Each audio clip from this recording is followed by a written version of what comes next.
Hey everybody, and welcome to this live edition of This Woman Can. I am your host, Janice Sutherland, career strategist for the women of colour over 40. Now, we have a great discussion today, and I want to set the scene a little bit first before we get into it, and why we need to have this discussion. Why the interest in Black women over 50?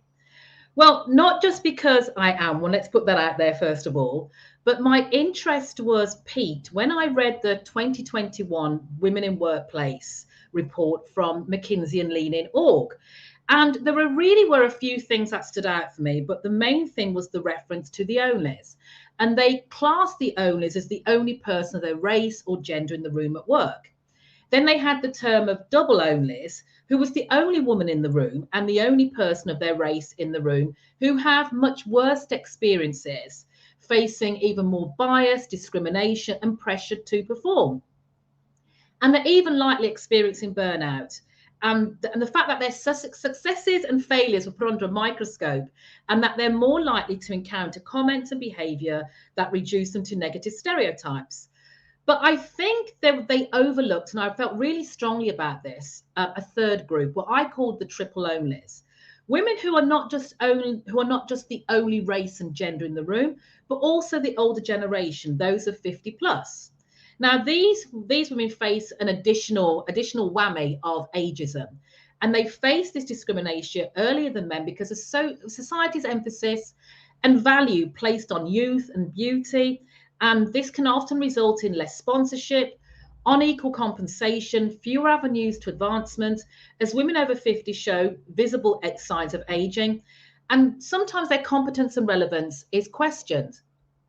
Yet we know today that women over 50 are far more active, more ambitious, more influential than ever, and were successfully, I count me included and my wonderful panel today, as redefining these years as our new prime time. Let me tell you now, today's 50 is not your mother's 50.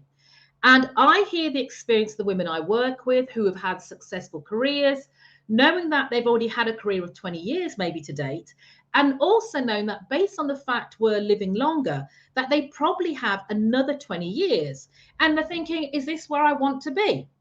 My own independent research with recruiters indicating that women of this age were getting through to interviews, but they weren't being offered roles.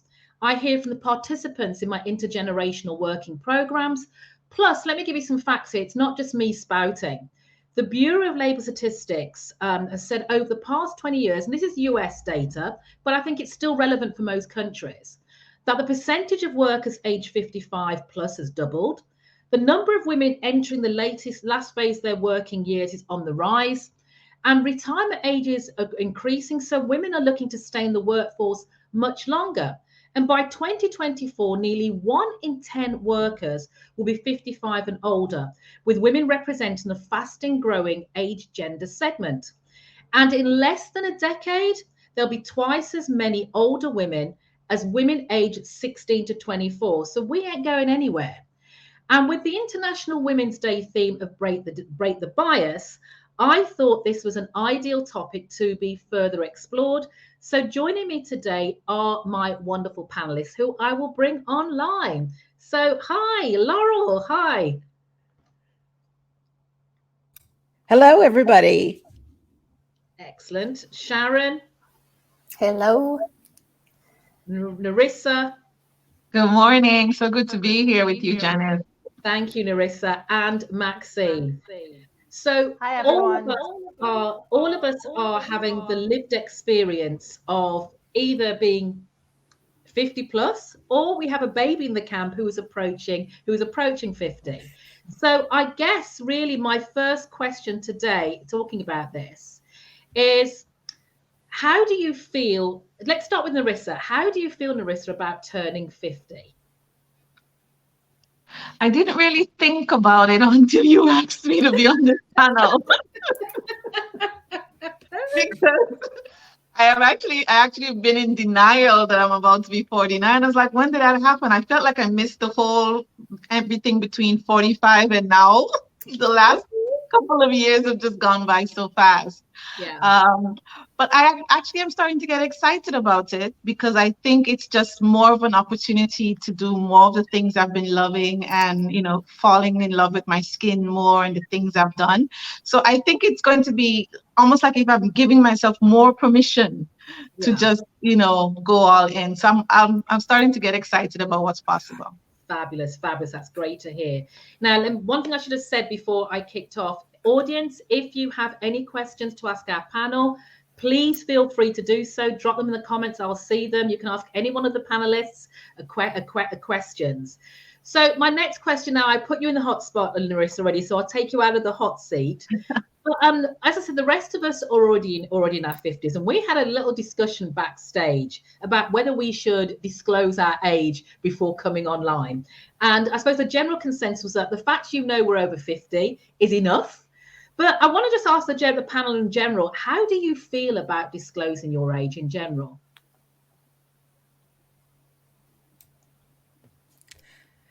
I think I have no issue. I have to think about it sometimes. I have to go back. Okay, what year is it? And what age am I? But I made it this long, so I figure every day that I get is another gift. So I have no issue saying how old I am. Yeah, fabulous, fabulous, fabulous. I too, I'll put it out there. I'm 57, coming up to my 58th year. It was a little disconcerting, I think, for me, thinking that I'm actually close to 60 than I am to 50. And that was the thing, because I think of my mother's 60. My mother had me very young, so there's not a lot of years between us. And I'm thinking that's not how I see me. Like I said, our mom's 50 is not our 50. Maxine, you were going to say, so you're going to comment. It depends on the context in which I'm asked a question. So if I'm out just having a good time, I don't really my age is irrelevant. If I'm in the gym lifting weights, my age is irrelevant. In fact, I can't think of one context in which that is a good question. Yeah. And at the same time, I have no problem disclosing it. It's just that, what is your intention behind asking me my age? And that's a question that, that's what I put back out in terms of what differences is going to make. And then we can have a totally different conversation. Yeah, fabulous, fabulous. Sharon. Yeah, I have to agree with Maxine. I think I think we've been around the block long enough to understand that there is age discrimination. Ageism is real. And so, given the fact that, I'm a part of this triple trifecta that you mentioned, I've been discriminated enough based on my gender and my race. And if I can avoid revealing my age, I just don't mention it. I mean, I certainly wouldn't hide it if someone asks me, but I just don't understand, like Maxine said, why that would be important in any discussion. Yeah. But let me just put this out there, that one of the things is, look, you look at this panel, we are a rainbow of beautiful Black women. Yeah. And there's the adage that Black don't crack. And I think we're all testament to that. So do you think the fact that people will possibly, without saying it, will think we're much younger than we actually are based on appearance, then, do you think it's an advantage or a disadvantage or nothing at all? It's definitely an advantage, I think, but it's not something I think I have to leverage. I think my work speaks for myself, and I just do what I need to do. If in some cases it works to my advantage, I'm not gonna to not use it. We use every asset that we have available to us. Excellent. Anyway, other panelists? I think for me, it's more of an ego stroke than really doing anything else. It's like, oh, you look great. Oh my God, I didn't know you were that age. And it just makes me feel good because it's like, yeah, okay, it's a testimony that, my moisturizer is working. But other than that, I mean, like, it doesn't open any doors. It doesn't give me freebies. I still have to do what I keep doing behind the scenes. So other than stroking the ego, nothing else really. Yeah. Laura, were you going to comment? I was in a mastermind, this is 3 years ago, and one of the women actually owns a spa up in Canada. And somehow we got started talking about birthdays because I think one of the other women there was had just turned 60 or something. And I was like, yeah, when I turned 50, blah, blah, blah, blah, blah. And she's like, wait, what? What? Mhm. And I said, yeah.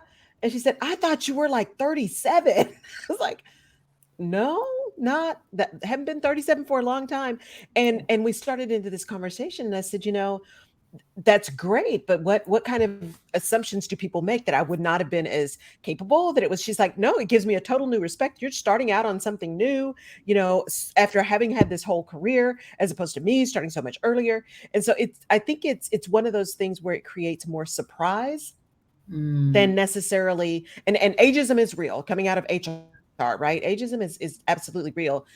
But my experience has been more, it's the black and female thing first, because they don't Yeah. even think about age, because we Yeah. don't, it is the piece of the trifecta that I think is least challenging for us, because we don't all necessarily show up the way we look, Yeah. right? Yeah. Fabulous. Fabulous. Sharon, any comments from yourself? Yeah, I mean, at the end of the day, my age has not opened a single door for me, nor has it had any, I haven't had any door slammed in my face because of my age, but I have been not given the level of access or have had privileges because of being female or being Afro-Latina. So I would say, agreeing with Laurel, it's probably the least impactful element of these three Yeah. that we're Yeah. talking Yeah. about. Thank you. And don't forget, audience, you can ask the questions to the panelists. We're here for a little bit yet. So please feel free to add your questions in the comments and we'll do our best to answer them. So let me continue a little bit about, I'm going to hark on this about a little bit about being over 50. What do you think is a common misconception about being a woman over 50?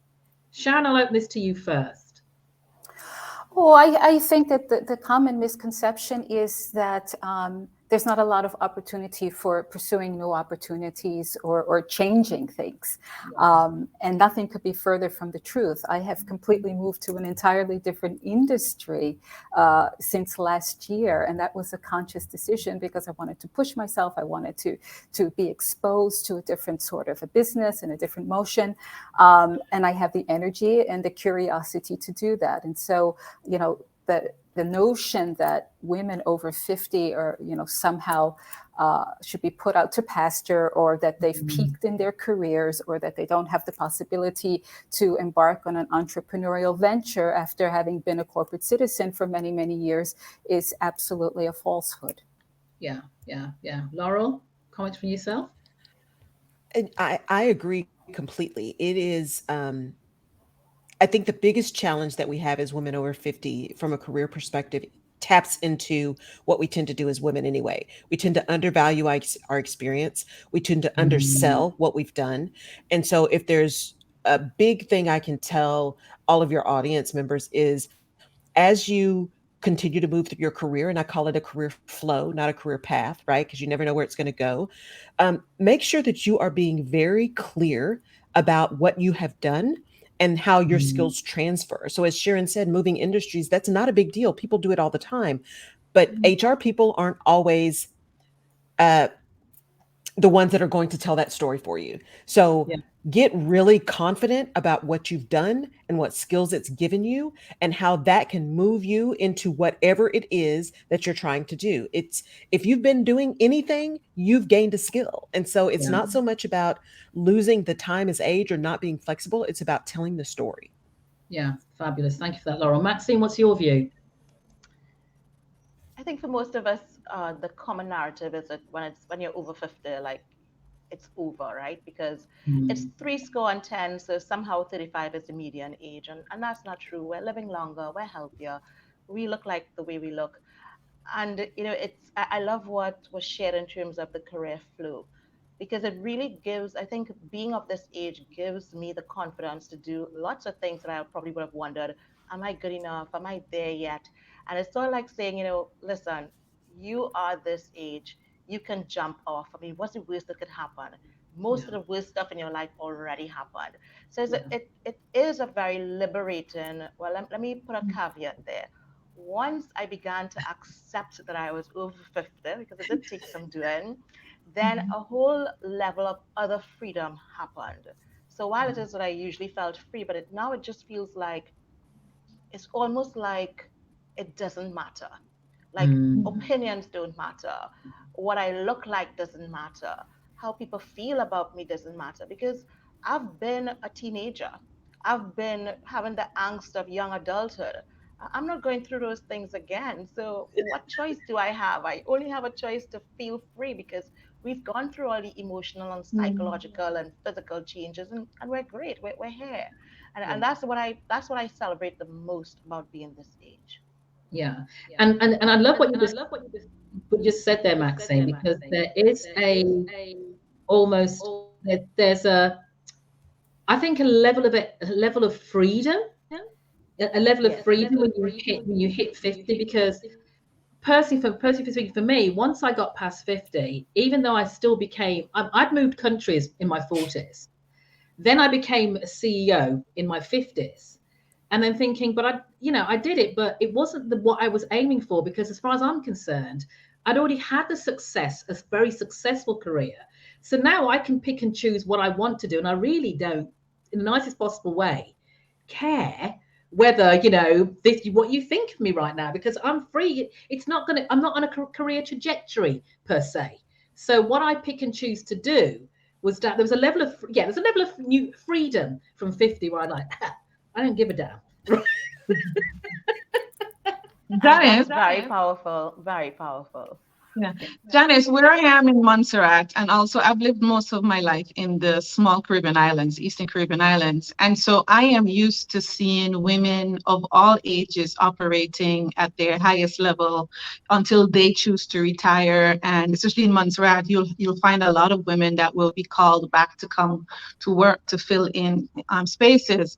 So for me, I don't have this fear of somebody saying, oh, she's too old or over 50 and all those things, because around me, I see women who are still, at their peak functioning and doing and creating the life they want. I love that. So it just gives me permission to just dive more into, okay, so then how do I want to experience this new decade? What do I want to contribute? And so rather than it being an age thing, I am thinking about, am I positioning myself, one, to enjoy my life, to secure my children's future, but also it's about shifting to a giving back mode, where I'm not always the one consuming for myself and wanting for myself, but I giving back. Have I created a platform from which other people can learn? Those are the things that I focus on and think about. It's not my age per se, or whether people think I am ready or old enough or whatever. It's, am I doing enough to leave an impact, create the legacy that I want? Beautiful. And I think, like you said, knowing Montserrat as well as I do, you're right. It's a different population to most other islands, because it is a more, I suppose, from my experience, and you can shout me down if you like, it's like an older population there than most regions. So I think that's a great example. Like you said, we still got it. You need us. You're gonna need us, and you still keep calling on us. When you do. I will say one thing, and it doesn't matter the location, is that as Sharon and Laura was saying earlier, we aren't very good though at articulating our expertise and what we bring to the table. Yeah. So we do, in some cases, still get taken for granted in that way, because we haven't stepped up and said, this is me, this is fully me.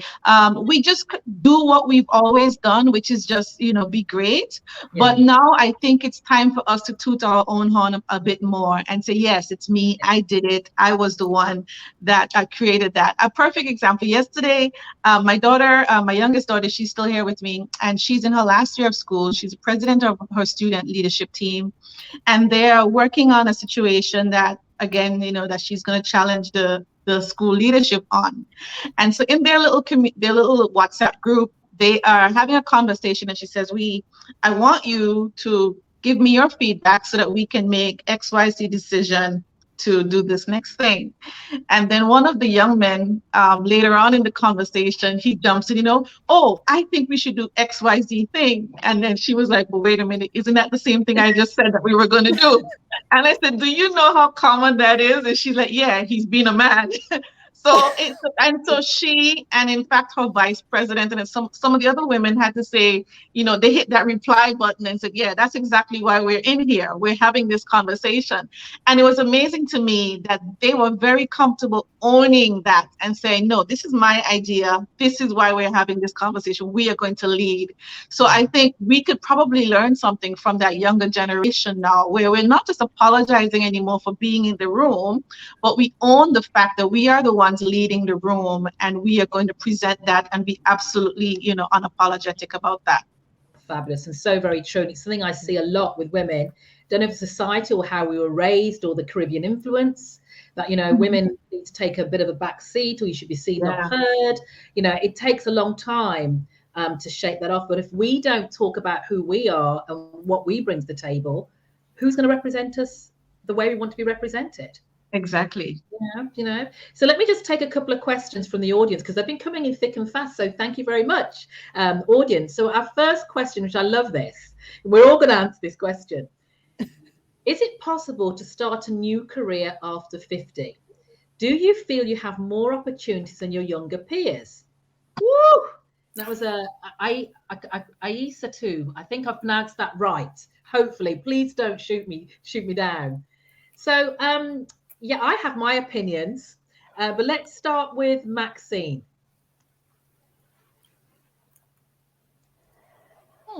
Whoops. Okay, absolutely. So I'm unmuted myself. So absolutely, it is possible to start a new career at any age. What makes the difference is what you believe that you can do and what you believe that you deserve. And I think the benefit of being over 50, just as all the panelists are sharing, there is a new confidence, there is a different awakening and recognition of what you're bringing to the table. So it's really for me, I've always changed careers.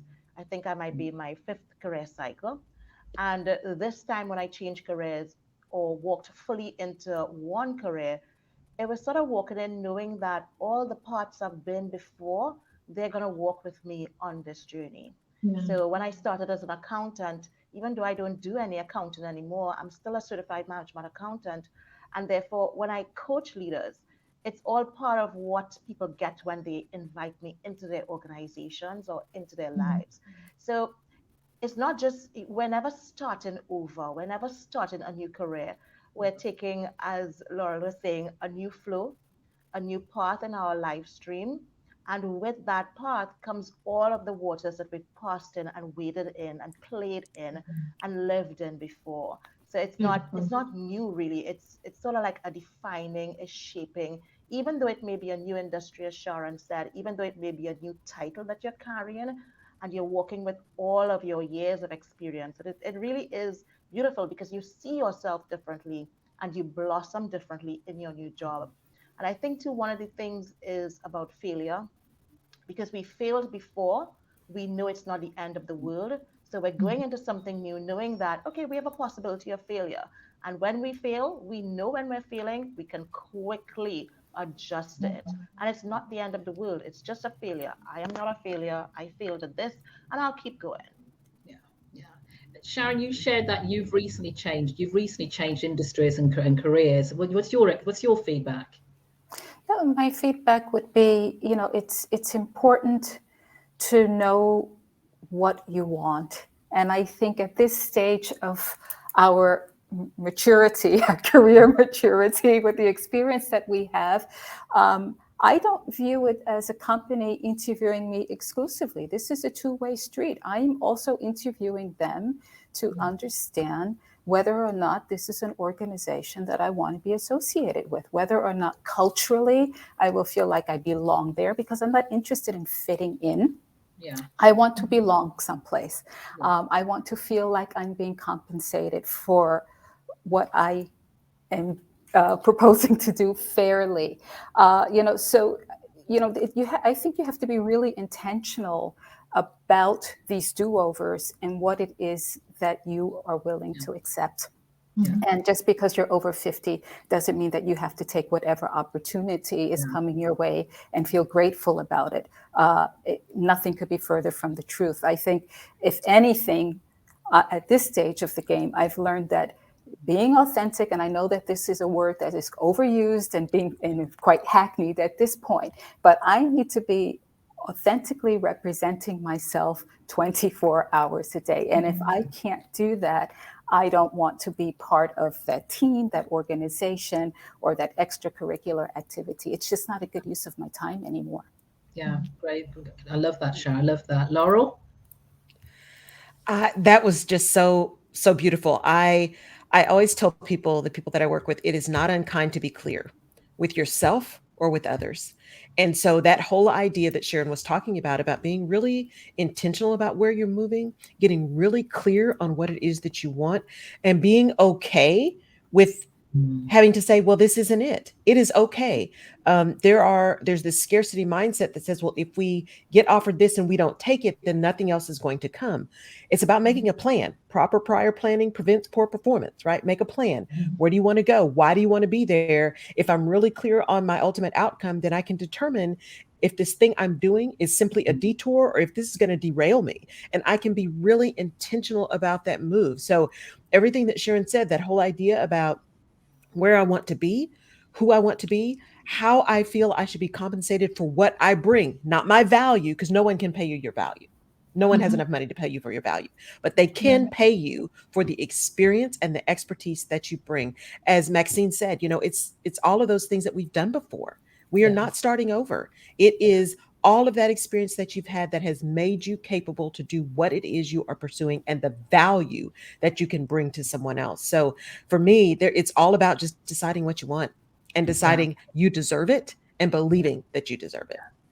And I'll have to comment here, because as a woman who actually coaches women over 50 to change careers, of course, it's more than possible. Speaking from my own experience, I spent my whole career in the corporate world, and then at 53, flipped into entrepreneurship, and successfully. So for me, I think it's totally. I've got to say it's totally possible, because it is. It's as you ladies have all said.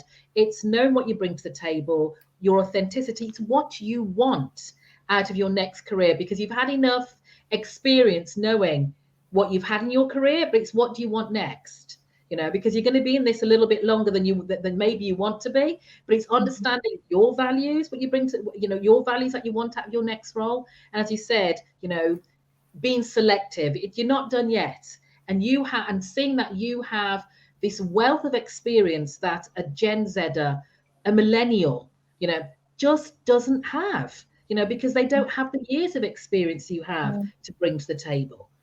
So it's about, as I think Maxine said, or what all of you said, it's how you position yourself. Really, is how you position yourself.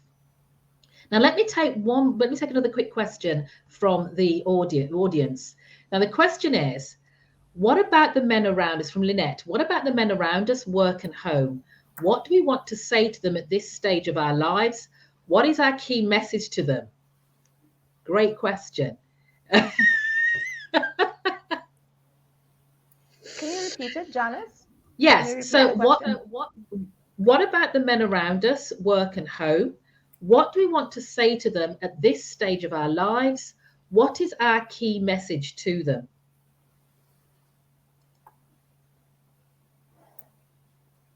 Well, I can start. My husband is a heart surgeon, and so a lot of the earlier years of our marriage and our relationship were about supporting his career, helping him to accelerate and to do what he needs to do, and of course raise child rearing.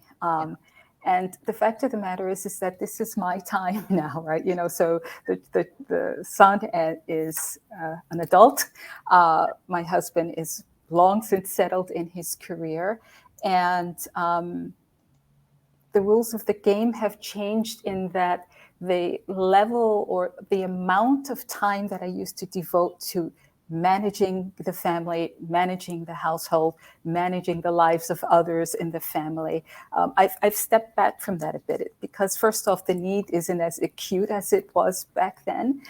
But also, I think we tend to take on a lot more responsibility than we need to when it comes to our families. And then we're completely overwhelmed with balancing our careers and our business, and then trying to, be superwoman and run everything at home.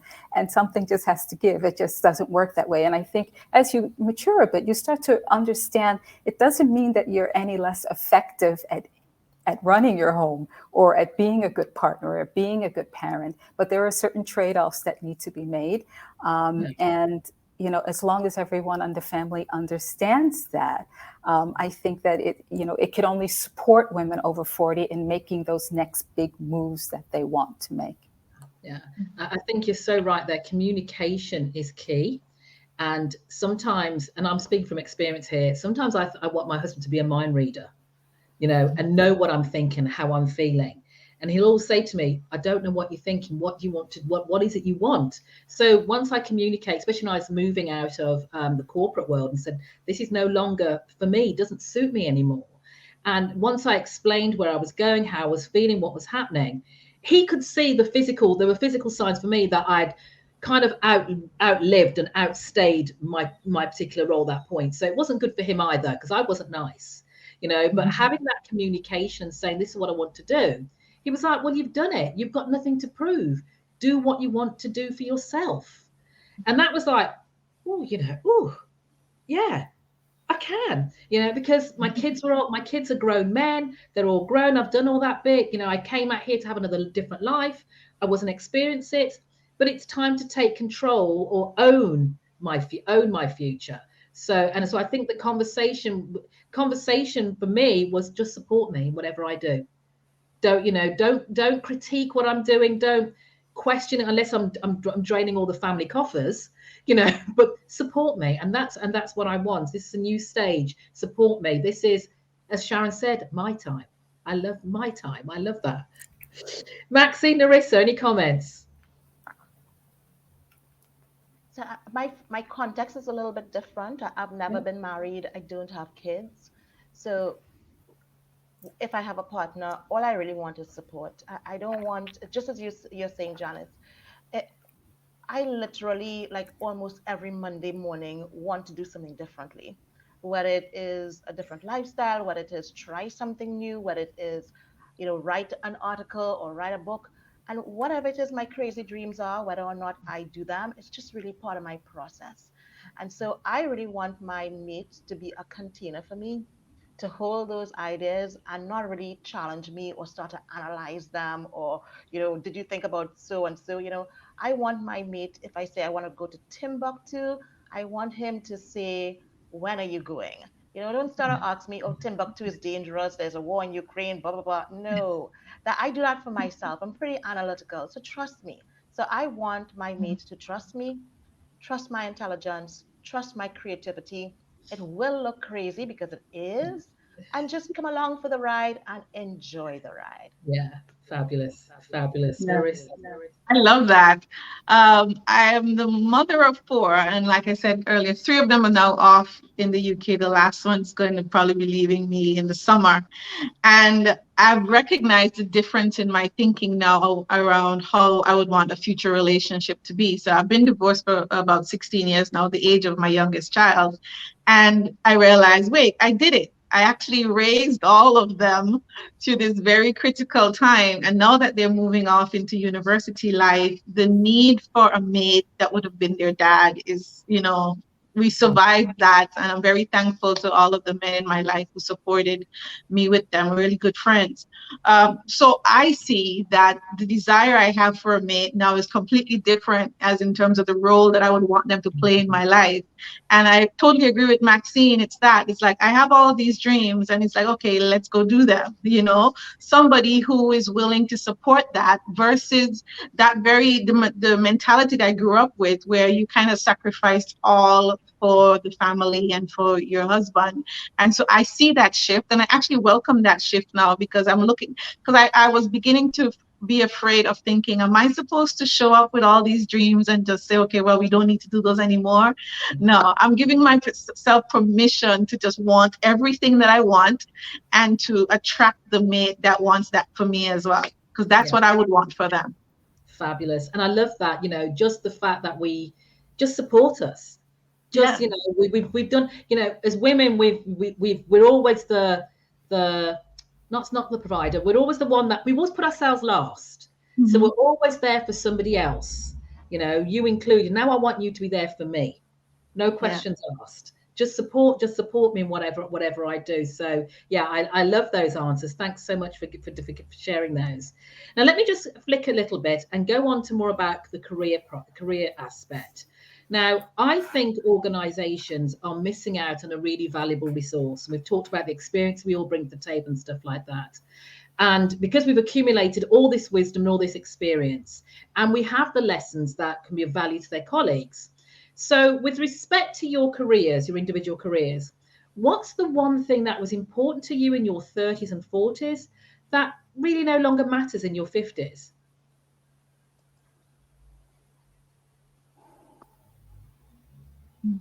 Nobody's going to Janice, this goes back to when you first invited me to be here, and I thought, I don't have these answers yet, but I wasn't sure I could make a good contribution because I've always sort of done what I wanted to do. I literally created the life that I wanted to have, especially once I figured out that I wanted children to be part of my life. I wanted a life where my children could be around me. And so I literally created jobs for myself that allowed that to happen. So I have never been very concerned with other people's jobs and other things. I figure if I ever submit myself and said, yes, I want to be part of your organization because I think I can help you, that's my approach. Here are the assets and the experience I have that can help advance the cause of your organization. So that's about the only time I'm approaching an organization for work in that way. And it's never because I never feel less than. I always feel that I have lots of value to add. And outside of that, if they don't want that, then I just go off and create some other job for myself. I don't spend a lot of time worrying about whether people are going to hire me or not. Yeah. Sharon?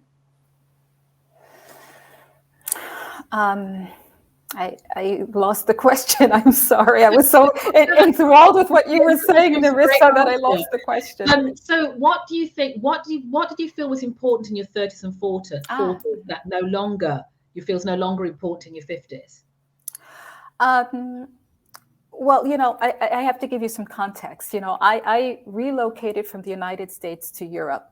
I had a thriving career, which I had to completely abandon. And I had to start basically from zero, you know, being in my mid-30s. And so what was really important for me at the time was to somehow to catch up, you know, I started in a completely new industry. I started with what I consider to be a quite low salary, you know, being an American woman living in a country where English is not the spoken language. And so I was grinding, you know, I was trying to climb that ladder and sort of make up for everything that I had sacrificed to come to Europe. I don't think people have to do that anymore because of the nature of how we work, and you can work remotely, and you don't have to leave one job just because you're moving from one continent to the next, and so on and so forth. But in that time, that's what I had to do, and that was really important for me. Now, conversely, at this age, I absolutely am not afraid of working hard, but I don't want to work hard for the sake of working hard, you know, to wear that badge to say, you know, I put in a 12-hour day today and I never had lunch and I never used my holiday time. That's not interesting to me in the slightest bit. My health is important to me. My entertainment is important to me. My personal interests are important to me. And I want to pursue them with vigor, and not to the detriment to any position that I have working for a company. They can coexist. But I had to find that balance, and I grew into that. That happened over time. Fabulous. Maxine? So I think the whole notion of getting ahead, the whole notion of a title, the whole notion of being promoted, whole notion of being validated externally, I think everything that goes with that sort of just disappeared for me. And it's been disappearing for a while. I don't think I ever really personally plugged into it. I think it was just all the noise about what you should do in a career, and especially when I was an accountant, how important that is. So I think a lot of that noise has died down, and probably because I was never really a firm believer. One of the things that changed for me a lot is really recognizing and celebrating being female and what comes with it. Other than one of the things I've discovered is that I am very empathetic. And when I was growing up, I never would have used that word for myself. So, sort of being able to, beyond the career, beyond whatever it brings, really sort of self identify and walk into who I really am, which is of most interest to me than what it is I should be. So that really is, I think that for me has been a defining moment. Yeah. So titles, it doesn't matter. It's almost at a stage, and I don't want to say it because money matters, and at the same time, it doesn't matter. Yeah. So all the material things really don't matter to me. I mean, it's really, really kind of very, very strange. And that's something that I'm still reconciling, where it is that almost the existence of other people, it almost doesn't matter. And Yeah. yet it matters most because I work with people and I really love people and I feel people's emotions a lot. So it's really, I'm really on this sort of, I'm on a fulcrum balancing and trying to establish what it is that it really means, because so much of what was important and what the world tells us is important has disappeared from my point of view or Yeah. my interest. So I'm living this sort of multiple reality where it is these things are important and at the same time they're not important. Mm, mm, mm. And I love that. And I love all the things you've shared just there. I think for me, one, I realized that the title and the role, like you said, chasing for the career, that wasn't what I wanted any longer. And there's a little bit of I suppose a little bit of tussle in yourself, because I realized that I wouldn't get that career anyway where I was, because I was on a small island, so I had to create what I wanted. Like Narissa, this was an ideal opportunity for me to sit down and say, okay, what do I want to do? And that took many iterations till I got to where I am now. And that's taken me almost 4 years, because I almost had to wash out, I think, the corporate measures of success. And when I initially started, I kept measuring myself by what I would have been, the results I would have had in corporate. And that was killing me. And I had to sit back and think, okay, what did you actually want? Why did you leave the corporate world? Why don't you measure your success? How do you measure your success? And like for me, and I'm going to do a post on this, success for me was almost saying, I don't want to work today. I'm going to go down to the beach for a walk with my husband or take a lunch. That was success for me. And still obviously make the money I don't need as much and things like that. So the measures of success definitely do change. Now I'm going to answer another quick question about career before I go back to the audience questions, because the time is definitely flicking by. So we talked about initially about the power trifecta, black, female, over 50. Do you think there are differences between how black and white women over 50 are viewed or treated? So that's just throw it out there question. Just throw it out there question.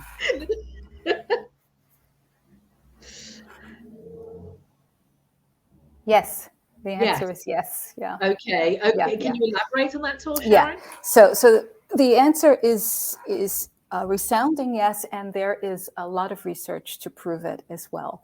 And so, and you have to forgive me because I'm speaking in the context of the United States, because that's where a lot of this research was done. But the fact of the matter is, when you think about C-level executive positions, and how many of those positions are occupied by white men, about 68%. How many of those positions in the United States are occupied by women of color, not black women, just women of color? 4%, right? 4%.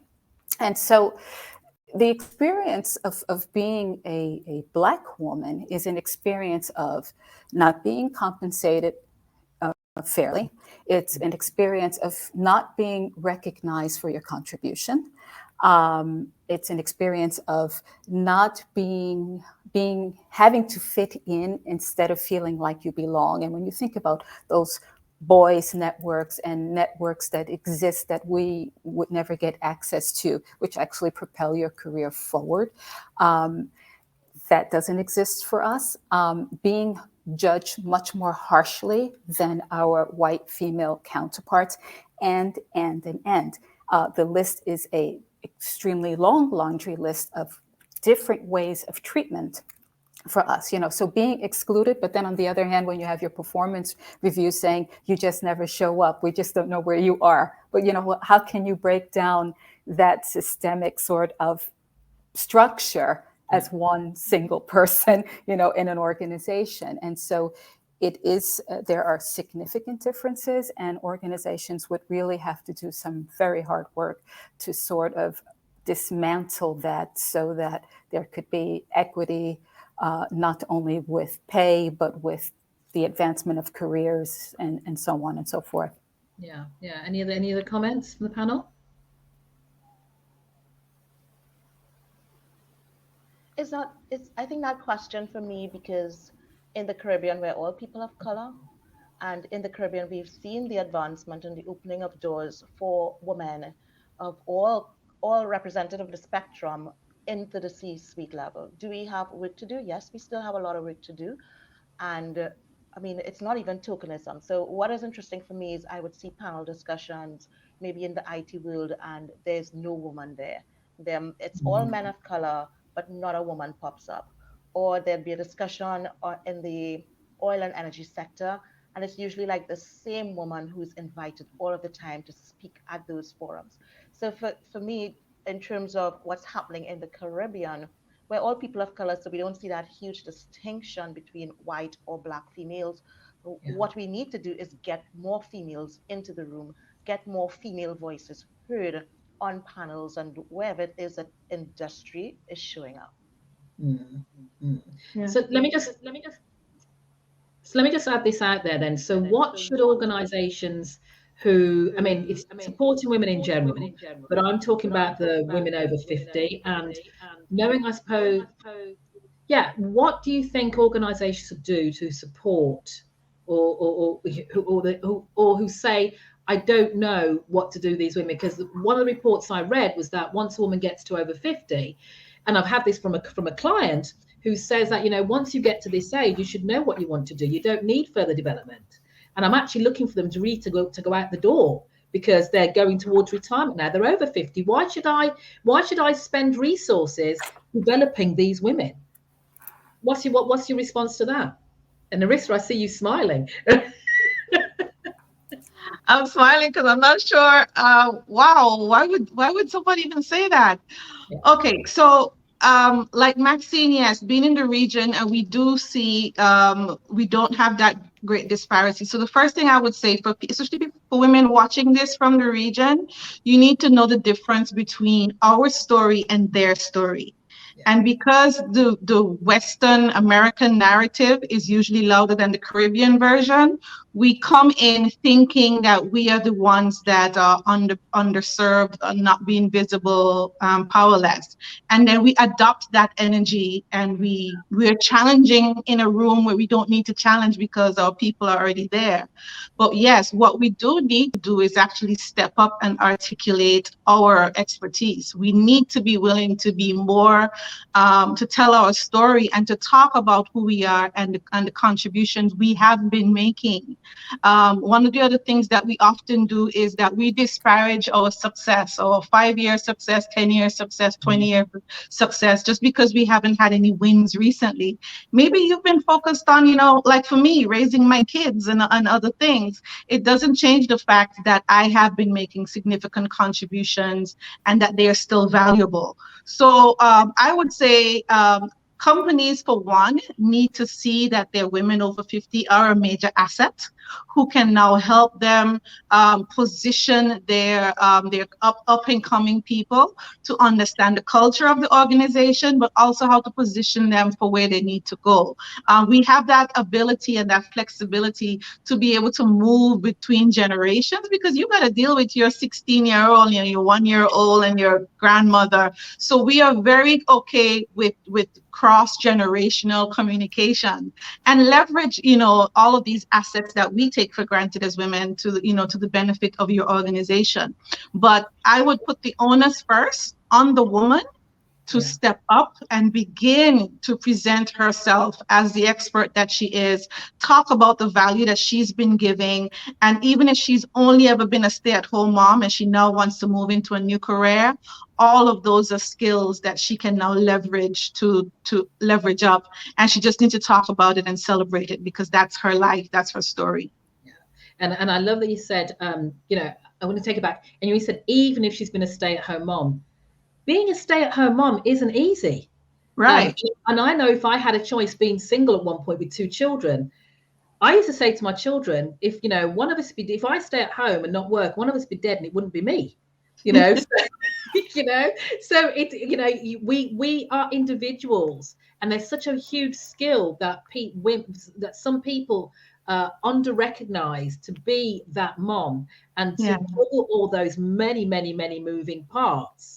So there's a skill set there. Now time is dropping against us. There's 2 things I want to do. I'm going to go back to the question. There's a question in the comments, and there's a very active comment section conversation happening in the comments. So let me just ask this first question from Lynette. She says, how does a woman in her 50s balance the dynamics that come with not yet being financially stable and making career choices based on what she wants versus what is available for her to do in the context of this trifecta we're discussing? Now, I will. Oh, Narissa, Carrie, yes, go, Narissa, go. You have an answer, go. Technology is our great equalizer. We now have access to technology and resources that we didn't even have available to us, let's just say 15 years ago. So you can literally design the version of the life that you want that fits yours. And if you can spend some time investing in learning one platform, you see they're experts on LinkedIn or social media. I was just sharing in one of my groups that Amazon is now entering the audio space, with AMP. So you can decide now to still be starting, because everybody else is still always starting something new. And don't be intimidated because everybody is learning. I mean, COVID literally reset everything. And so what people thought worked is no longer working. So this is the perfect time to reinvent yourself and to craft a new story for yourself and step out there and just go for it. So this is the perfect time. Yeah, Maxine. So I would add to what Narissa is sharing. If your economy is not there, don't leave your day job, right? So, so there is a way in which you can split your time and experience and explore and do new things. I think that's really important. And exactly as Narissa was saying, because I keep in my mind when I think about COVID, it's not like the great equalizer, right? We all went through this thing. We all didn't know what to do, and we all had to make decisions. Nobody came to save us. And from that experience, what I think in terms of where we are now, 2022, I think of it as a blank canvas on which we really get to choose the colors that we're putting on our canvas and whatever we want to create. And therefore, the permission is almost like universal, because everybody has to pick up pieces and we can decide what are we going to create with the pieces we have left. The money is always a big thing, because yes, you have to pay your rent, your mortgage, pay your light bill and whatever. So nobody is saying, I would never advise somebody to leave their day job unless it is they know how they're going to cover their expenses. I have left my day job without knowing how I will cover expenses. But that's the way I am. I am a huge, I live on the edge. I have no problem with that. And I can tell you that what happens is that you will hit rock bottom and you will rise. So you may not want to hit rock bottom.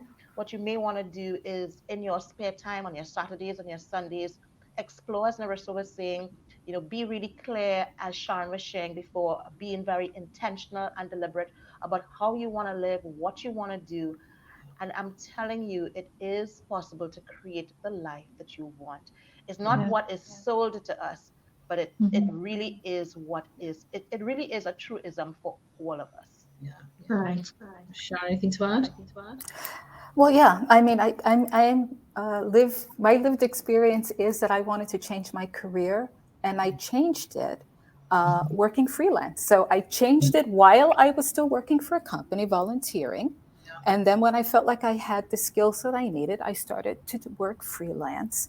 And eventually I was confident enough to say, okay, now I will pursue this because I feel like I'm qualified and can add value to an organization. So I am very sensitive about all matters that come that involve money. So I would never be the one who would abandon a source of income to pursue something, but that's me. But I kind of had like a slow transition, and it worked out quite fine for me. But again, I knew what I wanted to do, so I knew exactly what I was working towards. I started to network with people who were in that field. I started to join associations. So I could understand where the trends were, where I could understand where the work was. So it wasn't something I did alone. It was a broader community that I was part of that helped inform a lot of my decisions and the moves that I was making. And I think the underlying theme from all three of you, and one I coach as well, is to plan. We're not saying to you to walk out of what you're doing right now and believe that this is going to happen. This is about you being clear on what you want, knowing how you're going to get it, and what are the results you're looking for, and what's the plan you're going to have, and how long are you going to give yourself. It may not happen overnight. It's not going to, overnight success and things like that. It may take you 6 months, 12, a year to 18 months, but have a plan. And one of the things you can do, one thing you can do every day to work towards it. Who do you need to talk to? Who do you need to have that conversation with about how did they do something? Then we had a comment we had a comment that said, Judge Judy, let me show this. Judge Judy said that you can start any time, get to know people who are in the space and find out how they're doing it. And that's a great piece of advice. Thank you, Judy. That's a great piece of advice. Now, Janice, can I add something? Yes, Which is something that I've walked with, and it's something my mother always told me. My mother probably learned to drive after she was 14. She's just like really adventurous. And one of the things she says is that, listen, you would be 40, you would be 50, and 5 years you would pass and you'd be 55, you'd be 45. Or what have you done? So if you want to do something, age does not matter. Just start doing it, because you will age anyway. That is a fact. Unless you die, you're going to age. So just do what you want to do, because you're going to be old, you're going to be aged anyway. So that's what my mom's advice, which I take to heart. It's a fabulous, great piece of advice. I would say, if you're you let that time pass and somebody else has passed you doing what they want to do, when you're thinking about you're thinking about what to do next. So we are coming down to the last few minutes. I can't go into the comments. There was a very active comment about women setting up their own girls' club. And infiltrating. We can't get into the boys' club, so make our own club. This is kind of like that. We talk to each other. We have a network. So let me just get down to the last question for each and every one of you. Share the joy of being 50 or coming up to 50, and one piece of advice you'd give a woman who's either lamenting about being their 50s or coming to their 50. I would say self-care is everything. You need to put yourself in the forefront. You need to take care of yourself, take care of your health, eat properly, exercise, whatever that means for you. For every person, it means something different. And when you are feeling fit physically and mentally, it allows you the time and the space to think about and plan for what you need to plan for. Thank you. Narissa? Keep learning. First of all, I agree with everything Sharon just said. And on top of that, stay open to learning. So if you need to go back to school, you need to find a mentor or a coach, go and do whatever it is so that you stay. Because I find for me, my kids help keep me abreast with what's happening, you know. So I learn a lot from them. Have conversations with people you wouldn't usually talk to. Stretch yourself, you know, keep stretching yourself, and you're just gonna continue to blossom. Be brave. Do it afraid. That's my motto. Yes. Maxine. I would say don't believe the hype. Nobody knows more about your life than you do. So Yeah. believe what you believe. Two, it's sort of like this could be your last hurrah. So enjoy it. Do the things that you've been scared to do. Do the things that you've been putting off, because the fact that it's still in your head means that Yeah. it's for you to do. And three, liberate yourself by reconciling your issues.